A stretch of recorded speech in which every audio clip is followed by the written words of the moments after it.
The Swiss, mainly known for their clocks, chocolate, and skiing, are also military masters of disguise.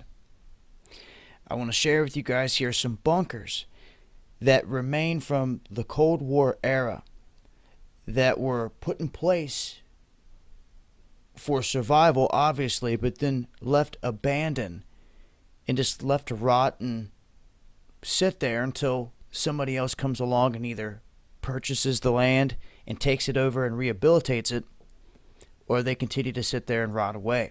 But some of them you would never know are even bunkers, like this one. You could literally look at this picture all day trying to figure out how big it is, how you're going to get in, things of that nature. It is that well disguised. We'll take a look at a few more here.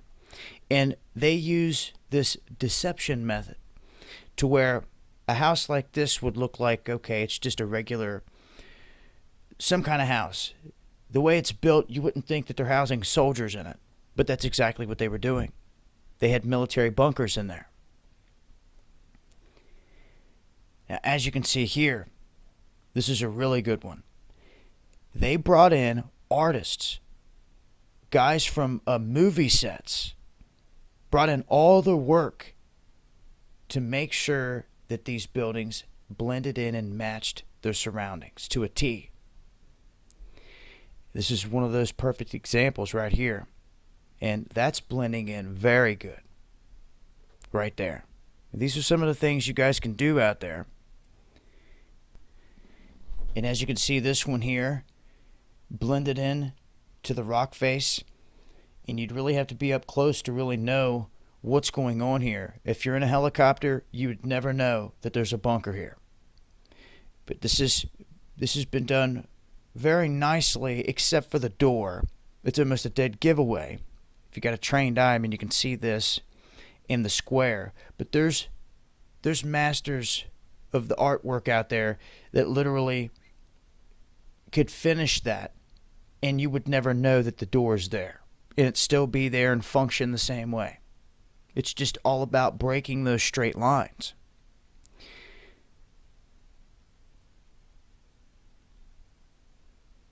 This is a wild one. Check that out. And you know, these are all kinds of different designs built into the sides of the mountains, different places, hard to get to spots. And as you can see here, just like that first one, you would never know that they're a bunker. That is an awesome bunker. They could literally be going right past you and even climbing up and standing right on top of you and not know that you're there inside that rock. That's awesome. Now, that's what I'm talking about when you want to start talking about survival in bunkers. Instead of being out in the open, exposed, you could be well hidden like this. So, just wanted to share that with you guys. Let it be known. These are some of the spots that have been photographed across the globe, and just give you guys a little bit of an idea. If you were thinking about doing so yourself, check that one out. That one's wild. Of course, that's going to gain attention itself because it looks just like a crazy rock formation someone would want to go check out. In my opinion, if you're going through all this trouble, you would want to make it look as dull and as boring as possible. I'll leave a link. It's been Dabu7. Peace.